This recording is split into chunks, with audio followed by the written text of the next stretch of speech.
Hello and welcome to We Poets. My name is Sally Baker and I'm the host of We Poets. We Poets is a poetry show for boys and girls between the ages of 6 and 13. So if you like to write poetry, please have your parents or your school teacher call me. I'm always looking for youngsters to come and read their poems on We Poets. Also, I'm always looking for adult guests to come and tell young people and adults something about their careers that young people can pursue when they graduate from high school and college. Today we have three young people who are going to be interviewed by me. It's a family of green, two young men and a young lady. And the two young men on my left here are fencers and co-authors, so they're going to tell you all about fencing. So here we go. And if I mispronounce their names, forgive me.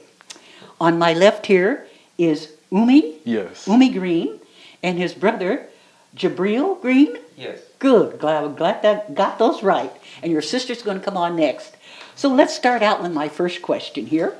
For Umi, for all of the parents listening to this interview, what type of support system did it take for you and your brother to become such inspiring individuals? Well, a very solid one indeed. When we were younger, our parents would always tell us that we could be anything as long as we had the right mind state. So they just never told us no. That's right. As long as it was something that wasn't hurting us or going to be putting us in a situation to where we would either end up in jail or in the hospital, we could do it.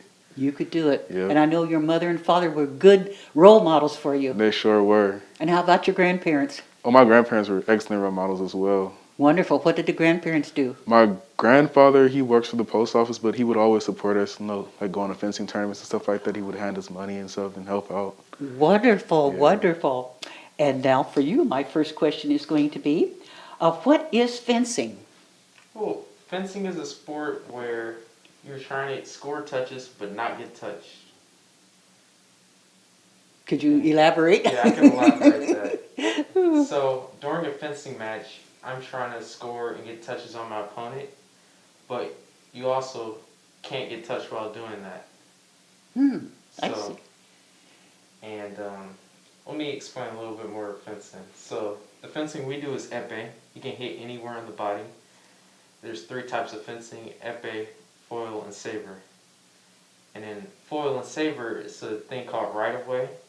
That basically means you have to get permission before you attack. So if I'm advancing and I'm preparing my attack, and my attack follows through, if you attack, your attack won't matter because I started mine first. I believe we found that system to be a little confusing. Yeah, so we just decided to do épée instead because it's a lot more simpler and it gives you a lot more room to be creative. I see. Yeah. Now, where did you take your training for this? So we started off at East Bay Fencer Gym in Oakland, and then now we're at West Berkeley Fencing Club. It's like right down the street from BCM. I see. And how many fencing places where people can learn do they have in the Bay Area? Oh, they have about, I know 6 off the top of my head. There's like 2 in San Francisco. There's maybe like 3 in San Jose. And, One in Alameda. Oh yeah, 1 in Alameda. One in Oakland. The 2 in Alameda and Oakland are saber gyms. So that's one of the right-of-way weapons. And San Francisco, they do all 3 weapons. Take all ages too. Yeah, there's GGFC and Halberstadt. They're very, well, Halberstadt is a historical club. GGFC has been there for a long time too. I see. And how young can a person be to take the training? They can be anywhere from, kind of depends on their maturity level, but I believe you started at, was it 9? No, I actually started at 6. Oh, you started at 6? 6, so Started when I yeah. was 6 You can be years pretty old. young. It Wow. just depends on how mature you are. I see. Wow. So is the equipment different for younger kids than it is as you get older? It's just smaller. It's just smaller. Smaller. Yeah. Smaller. Oh. So you're going to give us a demonstration after we do the interview. Yes, we are. And what are the pieces of equipment that you brought to demonstrate? So we bought our whole uniform. Our uniform includes pants, a jacket. Under the jacket, there's a plastron, which is basically like a chest plate, and then an underarm protector, so you're not getting like puncture wounds on the side of your body. And we also wear a mask, and we have a wire that connects to our blades. And that wire then connects to so we have a wireless system that we bought today. Good. But usually you would be connected to a wired system that connects to a rail. And then that rail connects to a scoring machine, which displays, who got the touch. How long does it take you to get all this equipment on before you start your match? Is that what they call it, match? Yeah. Yes. It takes me about a minute. A minute Yeah. to get all that on? Yeah. Wow. It's really simple. It's just like getting dressed. Really? Yeah. And nothing is padded like on your chest or? The chest plate is plastic, but some people don't wear them. Oh. But the uniform is actually made. Is it like? It's not Kevlar. It's like It's made out of very thick. the very material is thick super cloth super material. thick. It can take an impact up to 800 newtons. So Wow. it's very thick. It's not you can't poke through it. Uh-huh. Now, how about the sword itself? What's it made of? The sword is made out of, well, the swords that I use is actually made out of foundry that creates steel for tanks. So the steel that they don't use, or the steel that they're testing, they make epee blades out of it. So sometimes it's steel, sometimes it's like, what else do they use? That's interesting. I never got into that side of fencing. I think it's just steel. Mostly just steel. Yeah. Oh, I see.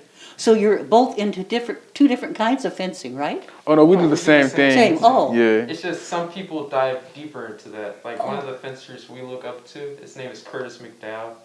He went to the Olympics and he's also a black fencer. Oh, good. But he believes that you should be into everything about your game. The blade, the batch number, where did they get the metal from? How are they constructing their blades? What type of alloy the blade is made of? Because they mix steel with like different other metals to make the blade more flexible or more Oh. durable. Mhm. But yeah, he goes into all of that, and so that's one of the reasons why I was kind of conscious of that. It's because he told us that if you have to have every type of advantage. So if your blade is heavier than your opponent's blade, that might be a disadvantage to you. So you want to have the lightest, best blades possible. Hmm. Now, when you take these classes, do you have to have insurance in case you're injured? Well, you sign a waiver from like the gym just in case you get like stabbed. The gym won't be liable, but that rarely happens. Fencing is one of the safest sports in the Olympics. Really? Yeah. But there is also insurance for USA Fencing. You have to have a membership card, and Oh. if you do get hurt at a gym that's certified by USA Fencing, you'll be fine. Mhm. I believe they cover it. Oh, really? Uh-huh. Yeah. Are there many African American fencers? There's a few. There's Few and far between. Yeah. Curtis, we just talked about, he does epee. He's an Olympian. Good. Daryl Homer, he does saber, Hmm. and he's also Olympian. He got second place at the Rio Olympics, I believe. yes, he did. So he got silver. Let me see, Machamley Watson, he's black. He Mhm. does foil. Let me see, who else can I think of? Amon Blow, she's a African American woman that fences, and there's quite a few of them. There's maybe like for every, fencer that you see, there's probably like out of like 100 fencers that you have, probably like 10 of them are going to be black. Now, how about women? Are there many women? Oh, fencing? there's more women than men actually. You're kidding! Hooray for we women! Mhm. Oh, Well, black wonderful. women, and then Uh-huh. it kind of like it's kind of like the same amount. It's probably like half and half, maybe like 60-40 or something like that. But yeah. Now, where are some of the places that you've gone to fence? Oh, we've been all across the U.S. We've been to Dallas, Texas, Virginia, Baltimore, Cleveland, Ohio. Uh-huh. And Columbus. Been to Milwaukee. Oh, Where else? Salt Lake City, Oh yeah, Salt Lake Utah. City, Utah. He's Oh. been to Denver. Oh yeah, I've been to Colorado. Yeah, Denver, Colorado. now when you go, how do you go? Like on a bus? You're Oh, chartered? we've taken a train. We drove. Oh, Yeah, wow. we drove to Dallas, Texas. Your parents drove you? Yeah, our parents drove. Yeah. Your parents always accompany when you go? Yes, they do. Yes, that's Yeah. good. Uh-huh. Wow. Yeah. And how long do the meets last when you go there? Depends on how the tournaments are kind of like scheduled. Uh-huh. You can be there for like anywhere. I believe you were there for like a week once. You were out in Philadelphia for a week. Yeah, so the way that the tournaments were structured, I was out there for a week. 'Cause But sometimes they stretch the events out. Like you might be doing junior men's epee and Y14 men's epee, but junior men's epee might be on Saturday, and Y14 might be on like Monday. So it depends on the scheduling of the tournaments, but they're not too long. Now, is there money involved? Like, is there a prize for the winners? No, there isn't. You Oh. just get a medal. Or just a medal? Yeah, fencing is very expensive.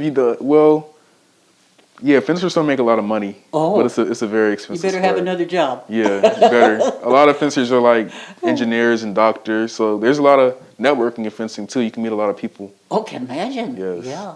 Now, what do you guys want to be when you graduate from high school and college? I want to be an architect and real estate investor. I want to be a filmmaker and animator, and one thing that I really love about our parents, they always encourage us to be what we want to be now. Mm-hmm. So I'm also an intern at Berkeley Community Media, Uh-huh. and I'm learning how I can tell stories and make the media I want to make. Wonderful. Now, I understand you're co-authors too. You're writing a book Yes, we together. are. We wrote a book called Can I Be? And it actually kind of reinforces the principles that our parents instilled in us. We wrote it based off, what they taught us and Oh. as far as like being whatever we want to be right now. Mm-hmm. One of the things that I had in my book was activities because a lot of books just inspire children, but very few of them actually get them to utilize that inspiration. So I have activities in the back of my book. There's also a glossary because I didn't want to kind of like dumb my book down. Like sometimes children's books, they take out the large words and because they think children can't conceptualize them. But I was like, that's a lost opportunity to teach the kids the words in the first place. That's right. They can always So, use yeah. a dictionary. Exactly. Yes. Yeah, and plus they learn how to use a dictionary. Uh-huh. Like, Yes. so yeah, the name of our book is Can I Be? You can find it on canibook.com. It's also on Amazon.com and everything. But yeah. Well, again, give it to the camera where they can find your book and how people can contact you if they want to contact you after watching this interview. Oh yeah, you can contact me at my business email, canibook@icloud.com, with our business email. You'll be able to contact both of us. We also have an Instagram, canibook.com, and you can follow our fencing page at Green Fencers. But yeah, that's all of our contact information. And if there's anything else that you would like to find out, you can also DM us or email us. Why do you think people should try fencing? Go ahead. I believe people should try fencing just because it's super fun, you know? Mhm. A lot of people, they play basketball or football, but there's a ton of other sports.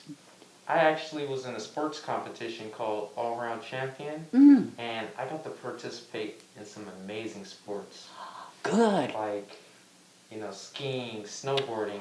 In California here, there's no snow. Uh-huh. So just doing that and then coming back, I realized that there's a whole world of sports just outside of your school. And I believe fencing is one of those sports.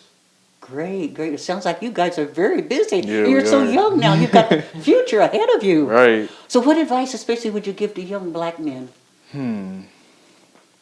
Don't be afraid to be different because I know that being black, there's a lot of stereotypes that come with it, and there's kind of like a narrative that gets put on us already. But don't be scared to make your own narrative, and you can be, different than what you're seeing. Like you don't have to be. I'm not saying that it's bad, but you don't have to be like a basketball player. You can be something That's else. right. You don't have to be an actor, a singer, or a dancer. You can do something Right. else. But if that's what you want to be, then go for it. Go be the for best it. at it. But be yourself. Any parting words for young people?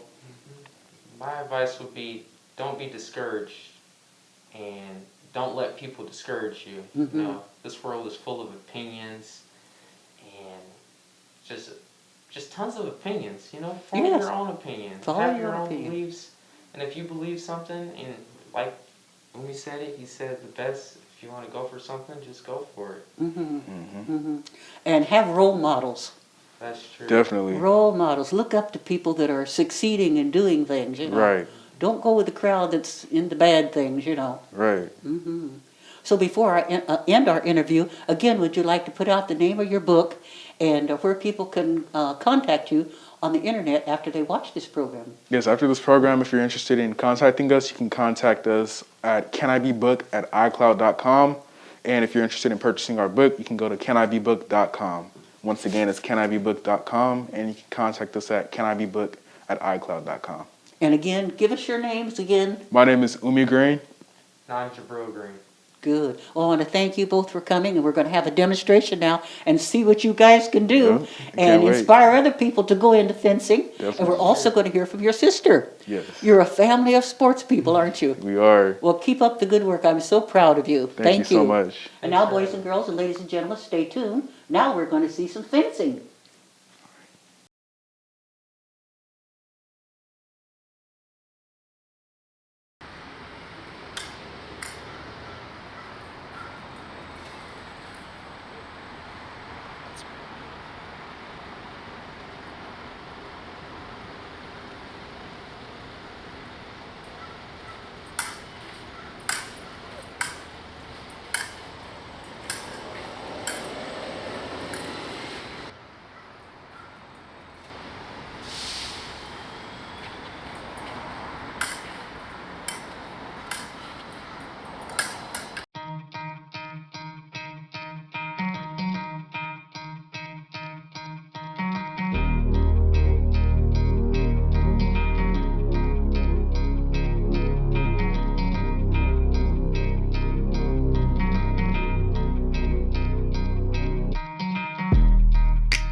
Welcome back to We Poets. I'm Sally Baker, the host, and now I have a delightful young lady here that I'm going to interview.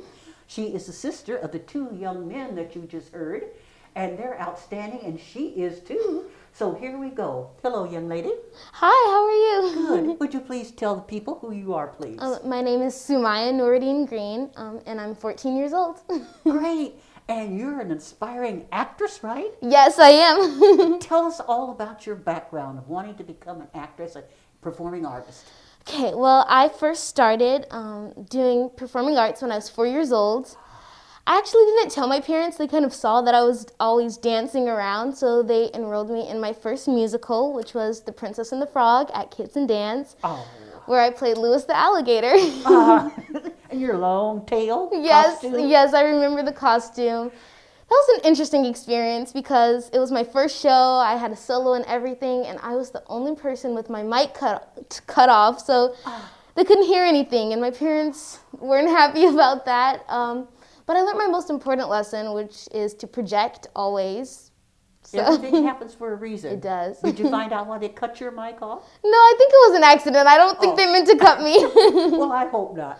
So then, told me you were how old, and are there any performing artists whose work you inspire? My favorite performing artist, she's a dancer, and her name is Misty Copeland. Good. I admire her a lot because when I first got into the performing arts, it was mainly dance, and there wasn't a lot of representation for like black ballerinas, and she was like the only one I had, so I would always watch her dance. I would watch her documentaries. I got her book as a gift, and she really inspired me because she showed me that I can do anything, and it doesn't really matter what I look like. And That's right. even after I drifted away from just mainly ballet and started doing other things, I still kept her in mind because she's the type of artist that I want to be and inspire people. Great, great, great. And did you have a little cute little ballerina costume? I did, little me pink about with that. the tutu. Oh dear. And your little ballerina shoes. Oh yes. Is it hard to stand on your toes in those shoes? Not exactly. I don't really do a lot of ballet anymore, and I stopped before I had to stand on those shoes for a long time. But for the professionals who do have to stand on that wooden box for hours, it can really hurt their feet. I can imagine, yes. Now, my next question. What do you like most about musical theater? I mean, I like everything, but to narrow it down, I'd say the final performance, because I've noticed a lot of positive reactions from the audience, and after the show is over, they always come up to me and they always tell me how much they love just not my performance, but the show in general. And when they tell me something really resonates with them, it feels kind of powerful because I'm like, wow, I can make someone happy based on my performance. And you know, there's not a lot of things in this world that you can control, but it's cool when you get to make someone happy with doing something that you love. Yes. Now, do you like to perform for children more or adults more? Or does it matter? It doesn't matter to me. I mean, kids give a very different reaction because they have very bold imaginations. So the world that you take them in when you're actually performing, they're invested.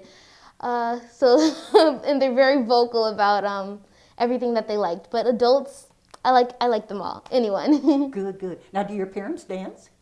My parents don't dance. I am the only one in my family who does performing arts. Great. Yeah, but my little sister is actually starting to get interested in it, and she's done a few productions. How old is she? She's 8 years old. I'll have to have her come and be on the program. Yes. Yes, I'm sure she'd like that. The whole family could be on. She's a bit shy, but I think she'll get talking eventually. Good. Now tell us, where are some of the places you performed? At Berkeley Playhouse is where I've done my most amount of shows, I think, but also the Youth Musical Theater Company, YMTC. I did The Music Man there, where I played Amaryllis. Oh. I did a show called 13, and at Berkeley Playhouse, I did A Christmas Story. I did a chorus line where I played Richie. How many performances have you done? Too many to count. Wonderful. And you're so young. You're just starting out. Yes, I hope to do a lot more. Yes. Do you think you'd like to teach children? I would love to teach eventually after I feel like I've done enough of my own work. I do really want to teach and choreograph and direct. Wonderful. Now, do you like to design costumes? It's funny because when I was younger, I actually wanted to be a costume designer, so maybe I could take that up on the side along with my many other hobbies. Wow. Now, how many awards have you won for your performance? I won one award, and it was the Broadway World Person to Watch 2019. And it was for a production I did with the African American Shakespeare Company called Cinderella, where I played Shayla, and it's a twist on Cinderella. Wow. Do you have a hard time memorizing things? No, I think I'm actually quite good at memorizing. I've been in that show so many times also that I memorized every line at one point. Heaven's sakes. When do you have time to study these, at night or? I'm homeschooled, so I have a very flexible schedule, and it makes it really easy for me to memorize lines, choreography, songs. Heaven's sakes. What's your favorite song? My favorite song? Put Your Records On by Corinne Bailey Rae. Oh, good, good. Yes. Now, is there anything else you'd like to put out to young people that I didn't ask you? Yeah, I think I just want them to know that there are no limitations to what they can do, any age, any time. As long as you have confidence in yourself, nothing else matters. If you want to do it, you should pursue it. Good. That rhymes. And your brothers with their fencing, do you think you'd like to take up fencing? No, they have been trying to convince me for years. My brother started when he was 6, so I had to be about 4 or 5. It's when I started ballet, and they've said, Susu, which is my nickname, you should fence, you should fence. I'm like, I'm good. But I think I know enough to where if I had to play a role where I had to fence, I would do it. But I don't think I want to do it professionally. Oh, I don't think I would either. It sounds too dangerous to me. Right, I'll leave it to them. And their demonstration was great. Yes, right? They're incredible. Yeah. So now, what do you hope the future will bring for you? I really want to become a famous actress, and I think I'm pretty close to there. I want to start getting a lot of lead roles in theater and television shows, movies, all that. I think I'm very close too. Wow. So tell us some roles that you really want to play. Really want to play. Oof. Of course, the lead role. Of course, a lead. Yes. Yeah, I don't think I have any roles that I would specifically like to play. I think I just want to, whatever role I play, I want it to be positive and hopefully like a comfort role for someone that would inspire them or make them happy. Because I know television and shows, we watch it a lot. I know especially when we're sad, and there's a lot of shows that I've watched that's made me really happy. And I was like, I want my work to make someone else happy. So. Oh, yes. There's so much violence in the world today. Right. How did you fare when we had to wear the mask? Did you like wearing them? Throughout this whole pandemic, I've just been fortunate enough that I can keep doing what I want. So, of course, I'll be really happy when we get to take them off and we can see everyone's face. But as long as I can continue to do what I love, I'll wear it for as long as I have to. I don't blame you. I don't blame you. Well, you did a wonderful job. Thank and you. I'm so proud of you. You're so young to have done so many things. Thank you. Great. One thing I was going to ask you, have you ever performed for senior citizens or like in hospitals? I haven't. I would love to. When I was little, I would visit my great-grandmother, and there was a piano, so we would sing and dance. Oh. But, I've never made a grand show out of it, but I would love to one day. I've done a lot of things with seniors. Really? And they like to interact with young people. Yes, yes. Well, if there's nothing else you'd like to tell us, but before we end, I'd like for you to tell people a name of your production again. And your book, you wrote a book too, right? No, I didn't write a book. It's just your brothers. Just my brothers. Well, where they could contact you if they'd like to get a copy of this interview. Okay, this camera? Yes. Okay, so the name of my production I will be in this summer is School of Rock at Berkeley Playhouse. And the link to tickets will be in my Instagram bio at allabout, SUMAYYAH. And there's also a GoFundMe link in that bio. If you could support, that'd be amazing because it'll keep me getting amazing training in LA so I can come back here and give everyone a spectacular show. Good. Now, in LA, where do you stay? You stay with relatives or at a dormitory? No, so currently we're mostly just in hotel, and then, we have a break in between the weeks, so we'll drive back so we're not spending all our money on hotel. It's very expensive though, but it's a sacrifice I'm willing to make because I love being out there. That's right. And your parents have done a wonderful job with the three of you. Oh yes, they're incredible. I really applaud you. You've done a great job. I'm very proud of you. Thank you. And thank you for letting me interview you. Thank you for interviewing me. Okay. You have a good day. You too. Thank you. And now, boys and girls and ladies and gentlemen, If you would like to be on We Poets, please call me at my office. I'm Sally Baker, the host, and the number is area code 510-848-6905. Thank you so much for watching. Let's wave goodbye. Goodbye, everybody. Bye. Thanks for watching.